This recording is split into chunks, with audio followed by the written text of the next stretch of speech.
Let us deal with concept number 12, that is arbitrage with forward contracts. अब सबसे पहले इस arbitrage वर्ड का मीनिंग समझ लें.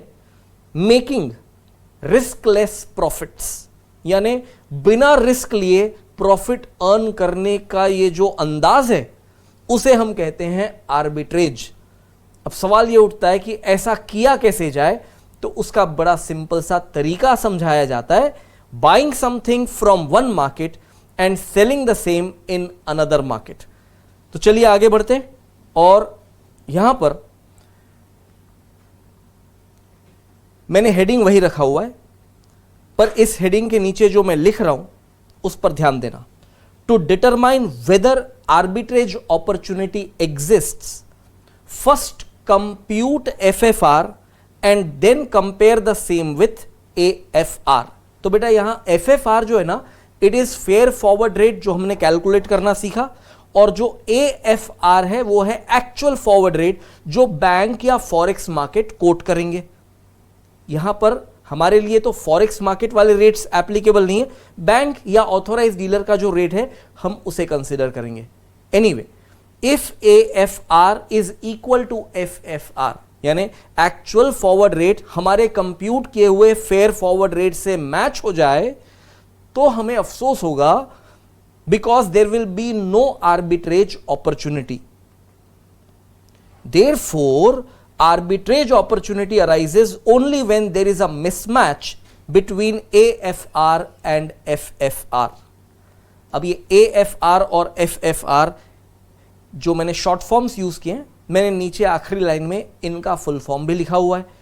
तो चलिए यहां से आगे बढ़ें और एक कैलकुलेटिव एग्जाम्पल जो आपकी बुक में क्वेश्चन नंबर 21 में दिया हुआ है, चलिए उसे सॉल्व करें और यहां से हम आर्बिट्रेज का कॉन्सेप्ट और उसका एप्लीकेशन सीख लेंगे. क्वेश्चन नंबर 21, यहां इंफॉर्मेशन दी है आपको. Spot rate $1 equals to ₹64. Interest rate prevailing in India equals to 12%. Interest rate prevailing in US equals to 7%. Fair forward rate for 1 year. अब ये यहां पर क्वेश्चन में ही फेयर फॉरवर्ड रेट दे दिया हुआ है. आप ध्यान से देखो तो बेटा पिछले क्वेश्चन में आपने खुद कैलकुलेट किया था एफएफआर एज 66.99. आप देखो पिछले ही क्वेश्चन में ये सारे इंफॉर्मेशन तो सेम है. Spot rate 64, interest rate prevailing in India and US वो भी वही है. तो ऑब्वियसली मैं आपसे कहूं फेयर फॉरवर्ड रेट कैलकुलेट करो तो आपका आंसर डेफिनेटली वही आएगा, $1 इक्वल्स टू ₹66.99. अब क्वेश्चन की नेक्स्ट लाइन दी हुई है, actual forward rate for 1 year $1 equals to 65.90. इसका मतलब यह हुआ कि डॉलर का जो एक्चुअल फॉरवर्ड रेट बैंक ने कोट किया है वो हमारे कंप्यूट किए हुए फेयर फॉरवर्ड रेट से मैच नहीं कर रहा. आगे क्वेश्चन पूछता है, does an arbitrage opportunity exist? If yes, then explain the arbitrage strategy and determine the possible arbitrage gain. Consider an amount equivalent to $1 lakh for this purpose. तो बेटा इस क्वेश्चन का जो पहला रिक्वायरमेंट है कि does an arbitrage opportunity exist, तो अभी हमने थोड़ी देर पहले समझा है if AFR equals to FFR, arbitrage opportunity does not exist. और हम यहां पर क्या देख रहे हैं कि जो एक्चुअल फॉरवर्ड रेट है वो फेयर फॉरवर्ड रेट से डिफरेंट है. बिकॉज ये दोनों में सिग्निफिकेंट डिफरेंस दिख रहा है तो हम तो यही कहेंगे कि yes, arbitrage opportunity definitely exist. But जैसा कि मैंने बताया क्वेश्चन इस बात पर खत्म नहीं होता. क्वेश्चन पूछता है इफ यस, यानी आर्बिट्रेज अपॉर्चुनिटी जो आपको दिखती है, then explain the arbitrage strategy. अब ये आर्बिट्रेज स्ट्रैटेजी कैसे बनाई जाए? देखो बेटा बहुत सिंपल बात है. हमारे पास दो रेट्स हैं, एक है एक्चुअल और एक है फेयर. फेयर रेट और एक्चुअल रेट को कंपेयर करेंगे. अब बेटा आप जब कंपेयर कर रहे हो तो मैथमेटिकली एक इक्वेशन को दिमाग में सेट कर लो। सबसे पहली इक्वेशन में लिखता हूं AFR इक्वल्स टू FFR, जो इस केस में पॉसिबल नहीं हो रहा है, यानी वो इक्वेशन काम नहीं कर रही क्योंकि हमें दिख रहा है कि AFR is not equal to FFR। अब मैथमेटिक्स में ना बेटा ये नॉट इक्वल टू के दो मीनिंग हो सकते हैं कि या तो AFR is less than FFR और AFR is greater than FFR। अब लेस देन है या ग्रेटर देन है ये हमें आइडेंटिफाई करना होगा। अब आप यहां पर क्या आइडेंटिफाई कर रहे हो कि हमारा जो एक्चुअल फॉरवर्ड रेट बैंक ने कोट किया है it is less than FFR। इसका मतलब समझो बेटा, इसका मतलब यह हुआ कि जो रेट होना चाहिए 66.99 और बैंक ने जो रेट कोट किया है, बैंक का कोट किया हुआ रेट हमारे फेयर फॉरवर्ड रेट से कम है। दैट मीन्स जब रेट जितना होना चाहिए उससे कम है तो हम यहां कहेंगे that it is under prized. अब इट इज अंडर प्राइज्ड तो कंफ्यूजन क्रिएट कर सकता है, तो हमें बहुत ज्यादा स्पेसिफिक रहना पड़ेगा। हमें बताना पड़ेगा कि डॉलर इज अंडर प्राइज्ड। इतना लिखकर भी भैया फुल स्टॉप नहीं मारना है, क्योंकि dollar is under prized in which market ये भी बताना पड़ेगा, क्योंकि हमारे सामने दो मार्केट्स दिख रही। अब आप बोलोगे सर दो मार्केट कहां से ले आए, हमको तो यहां खाली फॉरेक्स मार्केट दिख रही है। बेटा फॉरेक्स मार्केट के जरा अंदर तो जाओ, आपको वहां दो मार्केट्स दिखेगी, एक जो है स्पॉट मार्केट और एक जो है फॉरवर्ड मार्केट। अब आप ऐसा विजुअलाइज मत करने बैठ जाना कि फॉरेक्स मार्केट एक जगह है, उस गली में हम गए तो दाहिनी तरफ हमें दिख रहा है क्या कि स्पॉट मार्केट का बड़ा सा बोर्ड लगा है और बाईं तरफ फॉरवर्ड मार्केट का बोर्ड लगा है। ऐसा नहीं बेटा, एक ही डीलर आपको स्पॉट रेट भी ऑफर कर रहा है और आपको फॉरवर्ड रेट भी ऑफर कर रहा है, बट स्पॉट रेट में स्पॉट ट्रांजैक्शंस होंगे और फॉरवर्ड रेट से फॉरवर्ड कॉन्ट्रैक्ट वाले ट्रांजैक्शंस होंगे। दोनों का मार्केट अपनी अपनी जगह अलग अलग है बेटा। तो spot market and forward market दो अलग अलग मार्केट हुए विद इन फॉरेक्स मार्केट। अब आप मुझे यह बताइए कि जब हम कह रहे हैं कि डॉलर इज अंडर प्राइस्ड, तो डॉलर अंडर प्राइस्ड कौन सी मार्केट में दिख रहा है, तो हम बोलेंगे it is found that dollar is under priced in the forward market. मैं फिर से रिपीट कर रहा हूं, it is found that dollar is under priced in the forward market. मैं यहां तक की बात को पहले समराइज कर दूं। हम क्या ऑब्जर्व किए हैं यहां पर इस एग्जाम्पल में, हमने ये ऑब्जर्व किया कि हमने पहले एक फेयर फॉरवर्ड रेट कंप्यूट किया, $1 इक्वल्स टू ₹66.99। फिर हमने बैंक से पूछा कि भाई एक साल का जरा फॉरवर्ड रेट बताइए, तो बैंक ने रेट बताया बैंक ने $1 इक्वल्स टू ₹65.90। अब बैंक का जो रेट है उसे हम कहेंगे एक्चुअल फॉरवर्ड रेट और जो हमने कंप्यूट किया है उसे कहेंगे फेयर फॉरवर्ड रेट। अब इन दोनों को कंपेयर करेंगे तो हमें दिख रहा है कि AFR यानी actual forward rate is less than FFR। अब इस लाइन को इंटरप्रेट करना बहुत जरूरी है। इसका इंटरप्रिटेशन यह हुआ कि जो रेट होना चाहिए एक्चुअल रेट उससे कम है। दैट मीन्स जिस मार्केट में डॉलर का जो प्राइस होना चाहिए उससे कम है। कम का मतलब हमें ना सस्ता समझते हैं। अब सीधी बात है कि सस्ता जो है ना, सस्ता जो है हम उसे खरीदने की कोशिश करेंगे। तो क्या खरीदना है और कहां खरीदना है ये बात क्लियर होनी चाहिए। इसलिए मेरे इस स्टेटमेंट पर फिर से ध्यान दें। तो हम यहां पर से कंक्लूजन क्या ड्रॉ कर रहे हैं कि dollar is under priced in the forward market. तो जो डॉलर फॉरवर्ड मार्केट में अंडर प्राइस्ड है, हम फॉरवर्ड मार्केट में डॉलर परचेस करेंगे।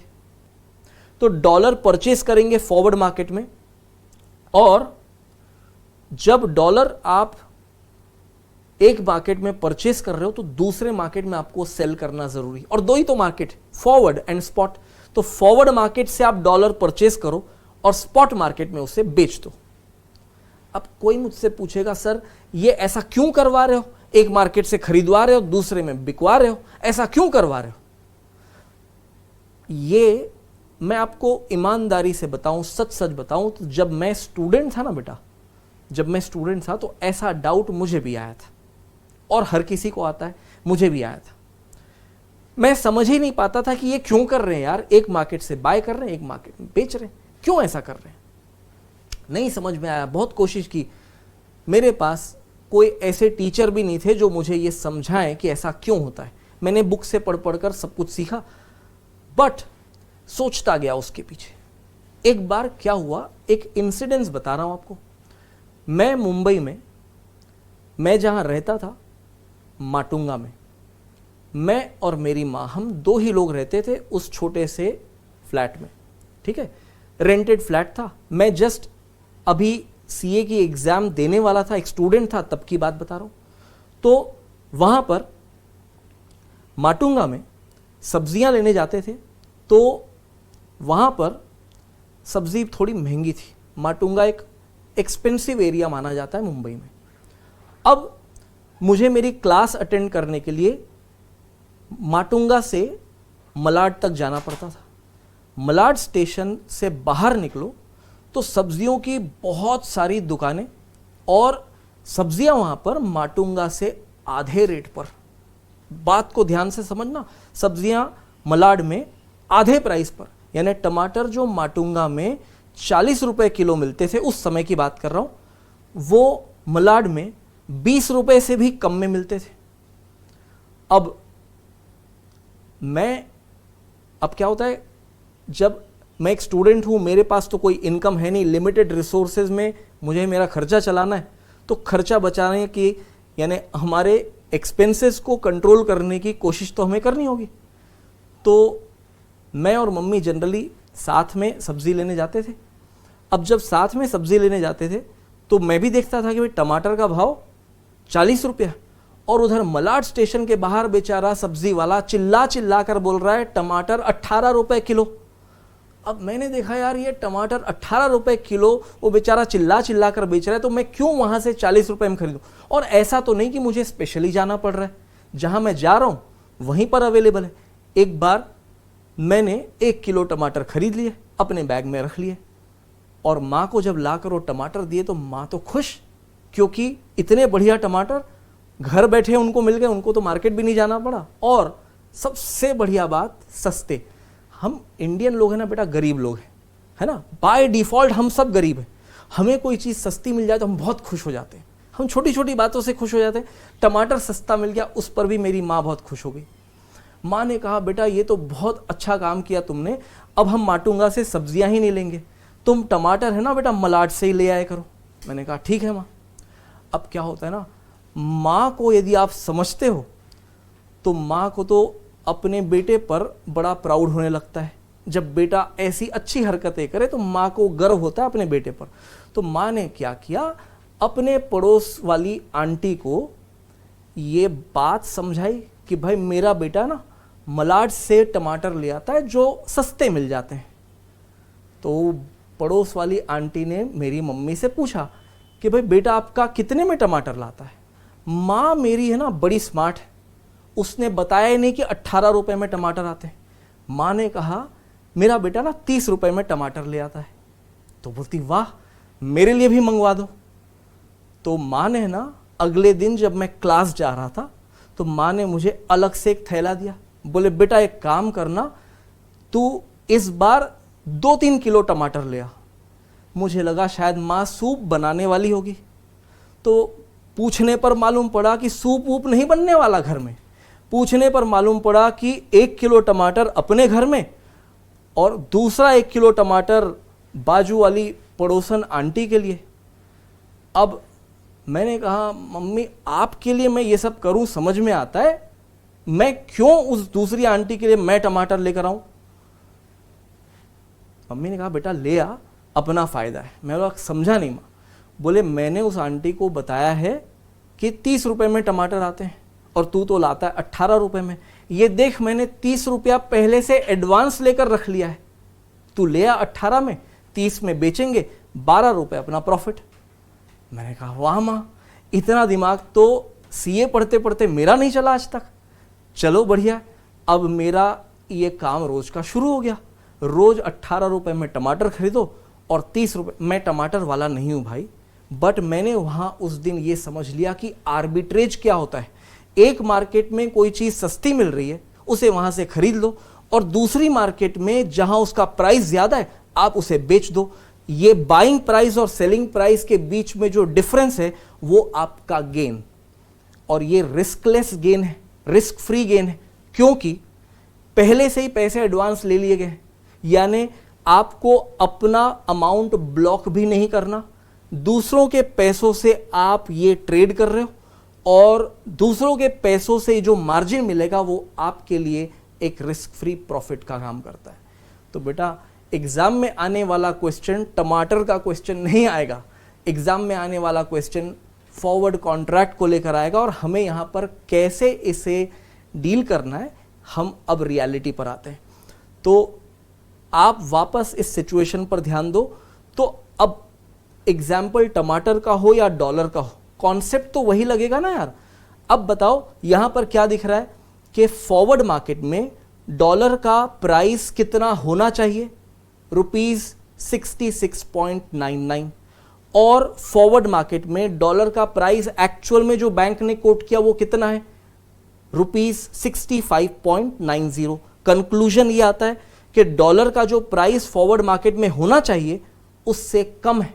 That means dollar is coated at low price, या हम ये बोल सकते हैं dollar is under priced in forward market.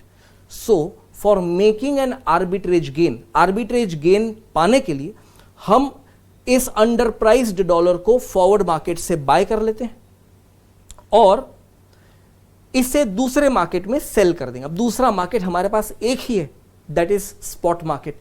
तो हमारी स्ट्रैटेजी बन जाएगी sell spot and buy forward.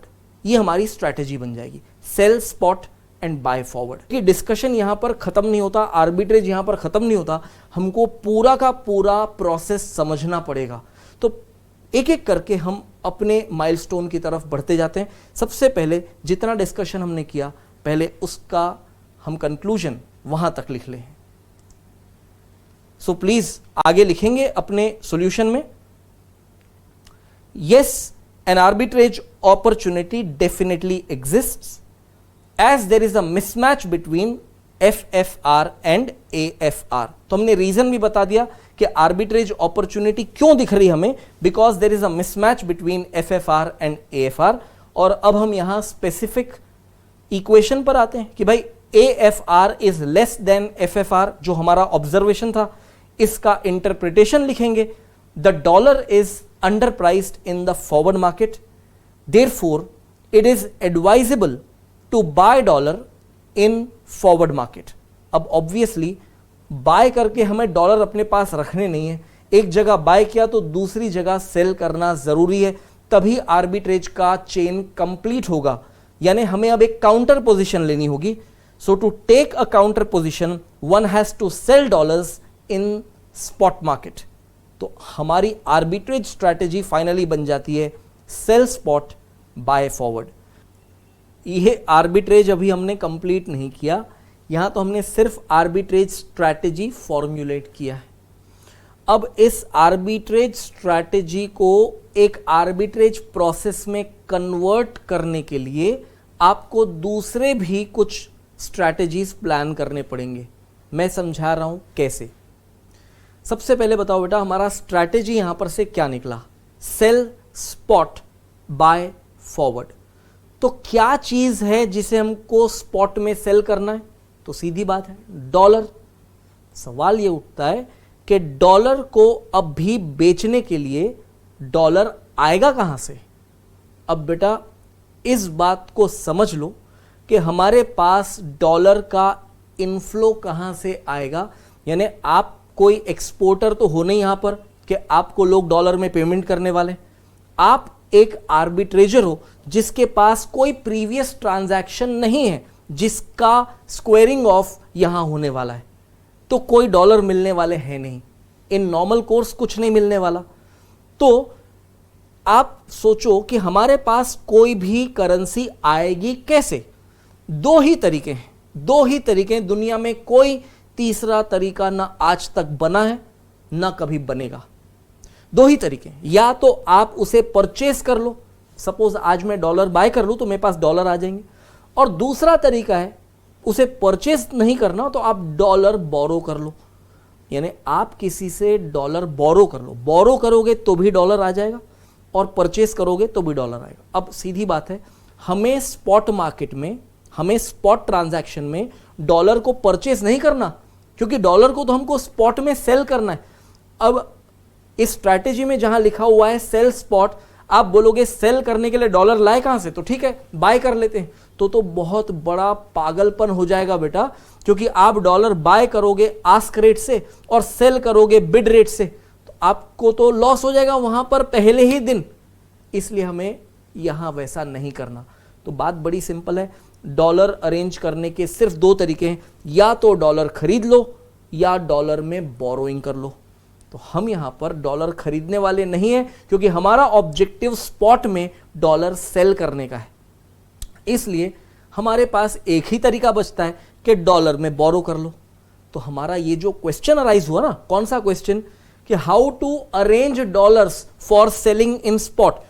Spot में सेल करने के लिए डॉलर लाए कहां से? तो बोरो करके ले आएंगे, पहली बात।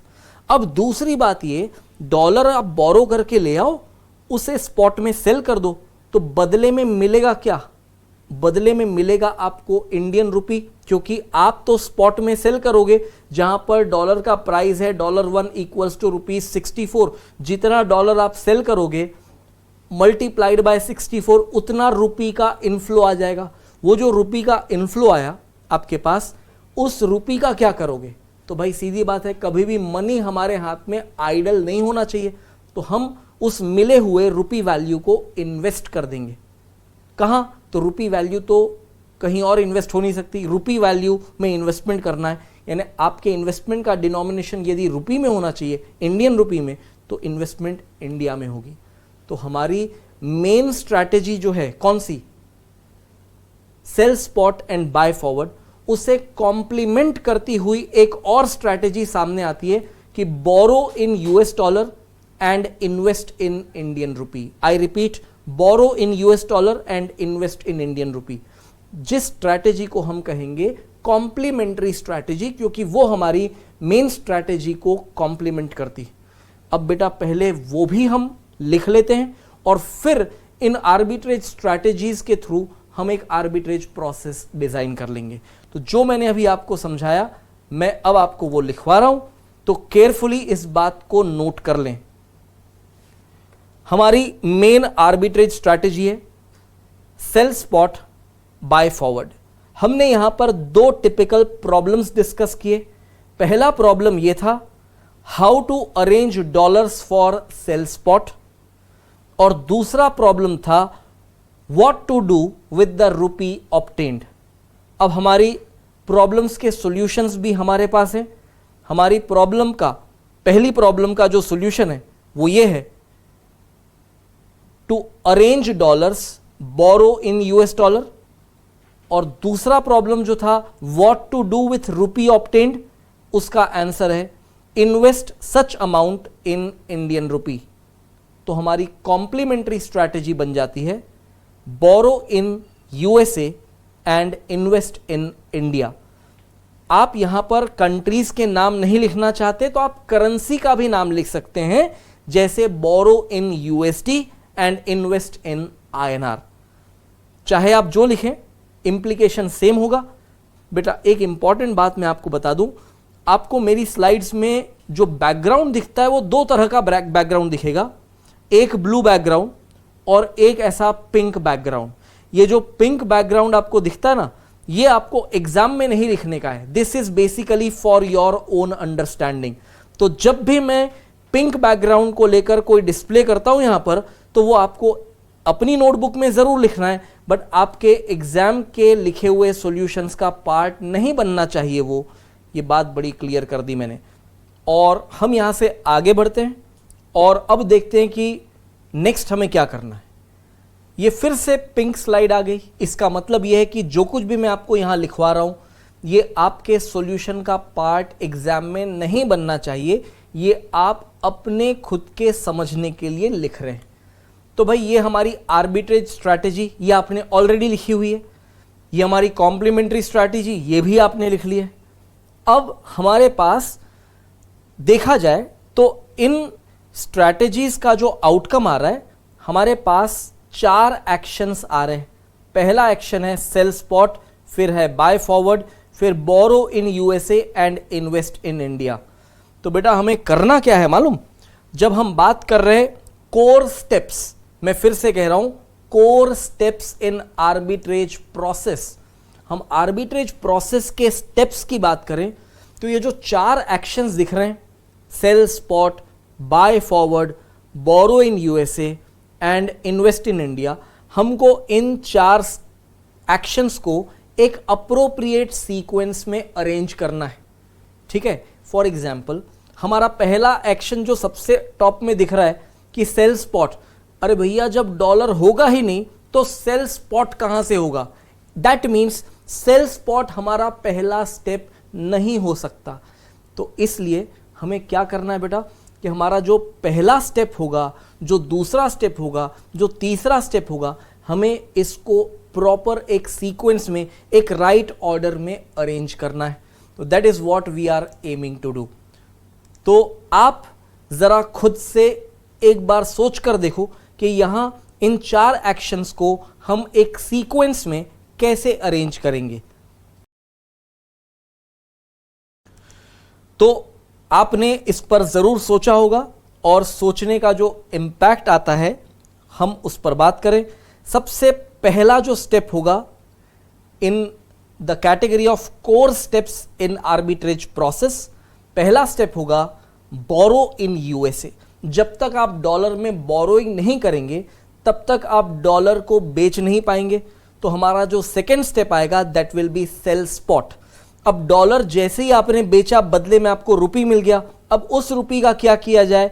तो थर्ड स्टेप ऑब्वियसली हमारा आ जाएगा इन्वेस्ट इन इंडिया, और जो हमारा एक एक्शन बच गया है वो हमारा नेक्स्ट स्टेप बन जाएगा दैट इज बाय फॉरवर्ड। तो बेटा आप पहले ही लिख चुके हो आर्बिट्रेज स्ट्रैटेजी और कॉम्प्लीमेंट्री स्ट्रैटेजी, जरा जल्दी से ये कोर स्टेप्स को रफ में लिख लो आप, क्योंकि this will not be part of your main solution. इसके बाद से जो मैं आपको दिखाऊंगा that will form part of your solution. Let us move ahead and right up the detailed arbitrage process. तो बेटा हम इस आर्बिट्रेज प्रोसेस में स्टार्टिंग के 4 स्टेप्स वही लिखेंगे जो अभी अभी हमने आइडेंटिफाई किए, बट अब इन स्टेप्स को थोड़ा डिटेल में लिखा जाएगा। तो सबसे पहला स्टेप हमारा होने वाला है कि हमें डॉलर बोरो करने। अब क्वेश्चन में इंफॉर्मेशन दी हुई है कि consider an amount equivalent to $1 lakh. तो हम पहला स्टेप ये लिखेंगे borrow $1 lakh in US at the rate of 7% per annum for 1 year. यहां 1 ईयर क्यों? क्योंकि हमारा जो फॉरवर्ड कॉन्ट्रैक्ट का ड्यूरेशन क्वेश्चन में लिखा हुआ है वो भी 1 ईयर है। इन सिंपल वर्ड्स उतने पीरियड के लिए बोरोइंग एंड इन्वेस्टमेंट करनी है जितने पीरियड को स्पेसिफाई किया गया हमारे फॉरवर्ड कॉन्ट्रैक्ट में, जो हमारे इस एग्जाम्पल में 1 ईयर है। ये पहला स्टेप हुआ बोरो इन डॉलर्स। अब ऑब्वियस दूसरा स्टेप ये है कि बोरो किया हुआ डॉलर हमको स्पॉट में सेल करना है। तो step 2, sell $1 lakh at spot rate of $1 equals to ₹64। जैसे ही आप स्टेप 2 अप्लाई करते हो आपके पास $1 लाख मल्टीप्लाइड बाय ₹64 पर डॉलर, यानी ₹64 लाख का इनफ्लो हो जाएगा। तो तीसरा स्टेप होगा invest ₹64 lakhs eight 12% per annum for 1 year. और फिर जो लास्ट स्टेप होगा हमारा वो होगा buy forward 1 year $1,07,000 at $1 equals to 65.90। बेटा ये फोर्थ स्टेप आपको यहां समझ में आना चाहिए। लिखने की जल्दबाजी नहीं करेंगे, पहले कुछ अच्छी इंपॉर्टेंट बातें समझ लेते हैं। बेटा ये फोर्थ स्टेप जो आपने देखा यहां पर वो क्या है? Buy forward. अब बाय फॉरवर्ड कितना डॉलर? तो $1,00,000 नहीं, $1,07,000। क्यों? क्योंकि आपने क्या किया है, आपने आज $1,00,000 बोरो कर लिए हैं 1 साल के लिए एट 7% इंटरेस्ट रेट। इसका इंपैक्ट ये पड़ेगा कि भाई 1 साल बाद आपको वापस भी करना है विथ इंटरेस्ट, यानी कितना वैल्यू आपको वापस करना है काउंटर पार्टी को जिससे बोरो करके लाए हो आप, $1,07,000 आपको रीपे करना है विथ इंटरेस्ट। तो भैया जब फॉरवर्ड कॉन्ट्रैक्ट करोगे अपने आप को प्रोटेक्शन देने के लिए, तो आप उतना क्वांटिटी का फॉरवर्ड कॉन्ट्रैक्ट करोगे जो सामने वाली पार्टी को आपको पे करने हैं। इसलिए जो फॉरवर्ड परचेस कॉन्ट्रैक्ट रहेगा आपका, दैट मस्ट इंक्लूड $1,07,000। अब कौन से रेट से फॉरवर्ड कॉन्ट्रैक्ट होगा? तो बात बड़ी सीधी है, एक्चुअल फॉरवर्ड रेट से। तो बेटा स्टेप 4 को मैं डिटेल में भी डिस्क्राइब करके दिखा रहा हूं अभी, क्योंकि स्टेप 4 पर ही तो हमें एम्फेसिस देना है। तो मैं स्टेप 4 को मैं जो डिटेल्ड नोट लिखवा रहा हूं स्टेप 4 के साथ, उसे आप केयरफुली लिख लें and then we move ahead. So आप स्टेप 4 के साथ एक अटैचमेंट रखना, ये आपके सॉल्यूशन का पार्ट होना चाहिए। इन अदर वर्ड्स हम स्टेप 4 को थोड़ा ज्यादा इलैबोरेटली लिख रहे हैं यहां पर। Enter into a forward contract to buy $1,07,000 after 1 year at contracted forward rate of $1 equals to ₹65.90। अब आप $1,07,000 बाय करोगे फॉरवर्ड रेट से, तो जरा कैलकुलेटर लेकर मल्टीप्लाई तो कर लो। 1,07,000 मल्टीप्लाइड बाय 65.9, तो $1,07,000 अरेंज करने के लिए 1 साल बाद हमें जो अमाउंट पे करना है वो एक डेफिनेट ऑब्लिगेशन है, वो है 70,51,300 in terms of Indian rupee. Let us now understand what we have to do further. अब आगे हमें क्या करना है पहले वो भी समझ लेते हैं। बेटा ये 4 स्टेप्स जो हमने यहां पर परफॉर्म किए ना, ये ही 4 स्टेप्स आपको पहले कर लेने हैं। इसके बाद तो हर एक ट्रांजैक्शन का क्लोजर करना है, यानी एक ट्रांजैक्शन जो आपने ओपन किया है किसी पॉइंट पर आपको क्लोज करना होगा। फॉर एग्जाम्पल आज जहां आपने पैसे इन्वेस्ट किए, जो अपने इंडियन रुपी में इन्वेस्टमेंट किया है, 1 साल बाद वो मैच्योर हो जाएगा, तो भाई इंडियन रुपी का जो मैच्योरिटी वैल्यू है उसे रियलाइज कर लिया जाएगा, वो क्लोज हुआ ना हमारे ट्रांजैक्शन का।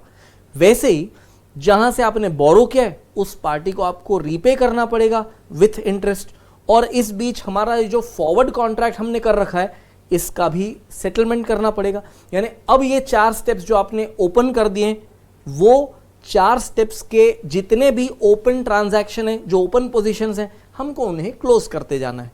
तो वो कैसे किया जाएगा? बड़ा आसान काम है, बट आपको इतना मालूम होना चाहिए कि हमारे इन 4 स्टेप्स और आगे के जो स्टेप्स होंगे इसके बीच में वेटिंग पीरियड आएगा 1 ईयर का। तो आपने कभी कभी मूवी देखी होगी जहां पर ऐसा दिखाया जाता है कि जो मूवी का मेन कैरेक्टर है वो छोटा सा बच्चा है, कुछ इंसिडेंट्स होता है और स्क्रीन पर येलो कलर से एक लाइन लिखी होती है 20 साल बाद, आफ्टर 20 ईयर्स, मतलब फिर वो बच्चा बड़ा हो गया और वो हीरो बन गया। तो हमारा आर्बिट्रेज प्रोसेस जो आगे का होगा वो इसी डेट पर नहीं होगा, इसलिए आगे का प्रोसेस लिखने से पहले आप भी अपनी नोटबुक में लिख लेंगे 20 साल बाद, माफ कीजिएगा 20 साल बाद नहीं, 1 साल बाद। तो हम यहां लिखेंगे आगे का प्रोसेस और वो ऐसा रहेगा, आफ्टर 1 ईयर। 5वां स्टेप हमारा रहेगा रियलाइज इन्वेस्टमेंट। अब ये जो 64 लाख रुपीस हमने इन्वेस्ट कर रखे थे 1 साल के लिए एट 12% इंटरेस्ट रेट, इसका मेच्योरिटी वैल्यू रियलाइज होकर हमारे पास आता है ₹71,68,000। फिर हमने जो हमारा फॉरवर्ड कॉन्ट्रैक्ट कर रखा था उसे ऑनर करना पड़ेगा, यानी $1,07,000 हमें बाय करने होंगे एज पर फॉरवर्ड कॉन्ट्रैक्ट, और उसका अमाउंट तो पहले से ही कमिटेड था। ये हमने स्टेप 4 में ही लिख रखा था कि हमारा जो ऑब्लिगेशन है उस कॉन्ट्रैक्ट को ऑनर करने का, उस ऑब्लिगेशन में हमारे पॉकेट से आउटफ्लो होगा ₹70,51,300। और वो कहां से आया तो मैं आपको याद दिला दूं, $1,07,000 हम बाय करने वाले at a contracted forward rate that was ₹65.90 per dollar. So 1,07,000 multiplied by 65.9 will give you ₹70,51,300. अब बेटा पांचवें स्टेप में हमारे पास रुपी का इनफ्लो आया और सिक्स्थ स्टेप में हमारे पास रुपी का आउटफ्लो हुआ। उस रुपी के आउटफ्लो से हमारे पास $1,07,000 आए। अब उसको यूज करके हम हमारे लोन का रीपेमेंट कर देंगे with interest. So seventh step बड़ा सिंपल है, repay US loan with interest from the obtained amount that is $1,07,000। तो यूएस में जिस पार्टी से हमने लोन लिया था उसका रीपेमेंट भी हो गया, वो भी विथ इंटरेस्ट। अब वापस कॉन्सेंट्रेट करेंगे हमारे पांचवें और छठवें स्टेप पर, यानी फिफ्थ एंड सिक्स्थ स्टेप को आप कंपेयर करो तो फिफ्थ स्टेप एक इनफ्लो बता रहा है और सिक्स्थ स्टेप एक आउटफ्लो बता रहा है। और दोनों इनफ्लो और आउटफ्लो एक डेफिनेट पॉइंट का है जो आफ्टर 1 ईयर टाइम पीरियड दिया हुआ है, यानी साल के एंड में हमारे इनफ्लो और आउटफ्लो का जो डिफरेंस होगा वही होगा हमारा आर्बिट्रेज गेन। तो inflow as per step 5 minus outflow as per step 6 will give you arbitrage gain of 1,16,700.